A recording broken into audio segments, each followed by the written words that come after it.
You know you've got a comeback in you. When you take the next step, you're going to make it count. For your career, for your family, for your life.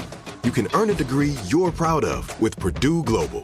Purdue Global is backed by Purdue University, one of the nation's most respected and innovative public universities. This is your chance. This is your opportunity. This is your comeback. Purdue Global, Purdue's online university for working adults. Start your comeback today at purdueglobal.edu. Hi, friend. It's your inner child calling. And they want churros. A new toy. And a new adventure. Or maybe 5. With the bestest besties on Earth. Find your moment at Walt Disney World Resort.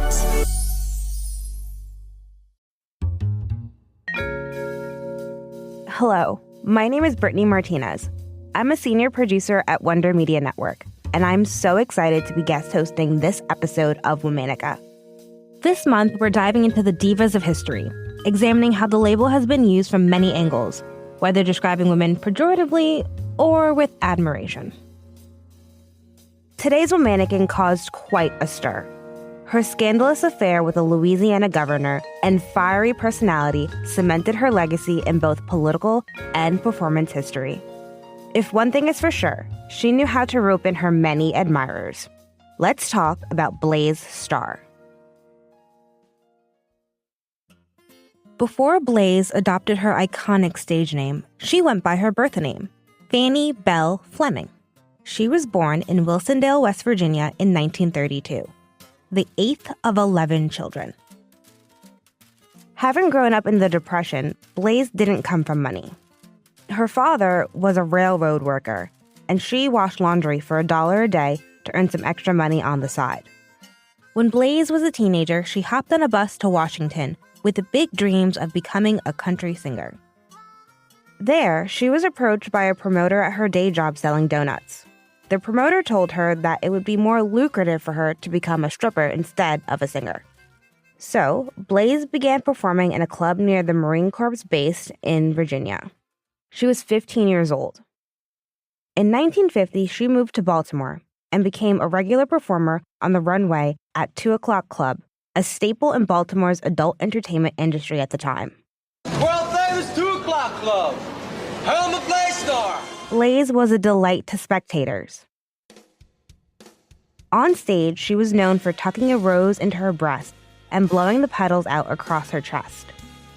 She would strip down while lying seductively on a couch. When she removed her final article of clothing, she pressed a button so that smoke would emerge from between her legs. The audience ate it up.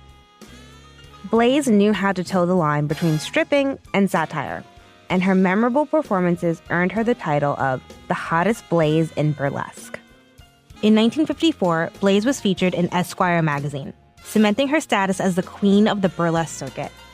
She was known for making many of her own costumes, some of which were extremely pricey. As Blaze later explained, "I didn't have a thing to do between shows, so I started to sew." Fashion wasn't Blaze's only artistic pursuit. She also designed her $100,000 ranch-style house in Baltimore, which featured a purple bathtub and lots of fur-covered furniture. Newspapers at the time referred to her abode as Belle's Little Acre. Blaze lived a lavish lifestyle. Unlike many other women at the time, she was making a killing on her own. In the mid-1960s, she was earning up to $100,000 a year. Eventually, she bought 2 O'Clock Club, the very place she had gotten her start. In 1959, Blaze was performing at the show bar on the famed Bourbon Street in New Orleans. During the show, she met Louisiana Governor Earl Long. The two quickly struck up a romantic rapport, and their resulting affair lasted the rest of the governor's life. About a year. Long, who was estranged from his wife, openly talked about his attraction to Blaze's glamorous persona. The affair was memorialized in the movie Blaze. Blaze also claimed to have almost had an affair with John F. Kennedy when he was in Congress. She later joked about the whole ordeal, saying, I never got intimate with him in the actual White House. My one big chance for the Lincoln Room, and I didn't get it. The Cuban Missile Crisis happened right then and there. Blaze performed on the burlesque circuit for over 3 decades. She was a beloved member of both the New Orleans burlesque scene and the Baltimore community at large. At the peak of her career, she led parades and cheered for local sports teams. She gave disabled Vietnam veterans a free show at her club. As a result, the American Legion, a veterans organization, presented her with the Humanitarian Award. In the 1980s, Blaze retired from the scene, remarking that it had become too raunchy for her liking. She explained what she saw as the value of burlesque in a 1989 interview. Then you wore a G-string. Today you wear nothing. It was an art form. Burlesque took over when vaudeville ended, and porn took over when burlesque ended. In retirement, Blaze became a gemologist, making her own jewelry and selling it at a mall in Baltimore. She died on June 15, 2015. Blaze was an icon in the burlesque industry before it became more explicit. She backed out when she knew the jig was up. As she once said, "Honey, I loved it, but everything has its season." All month, we're talking about divas. For more information, find us on Facebook and Instagram at Womanica Podcast. Special thanks to Jenny and Liz Kaplan for letting me sit in today. Talk to you tomorrow. Jon Stewart is back in the host chair at The Daily Show, which means he's also back in our ears on The Daily Show Ears Edition podcast. Join late-night legend Jon Stewart and the best news team for today's biggest headlines, exclusive extended interviews, and more. Now this is a second term we can all get behind. Listen to The Daily Show Ears Edition on the iHeartRadio app, Apple Podcasts, or wherever you get your podcasts. You should probably keep your lights on for Nocturno, Tales from the Shadows. Join me, Danny Trejo, and step into the flames of fright.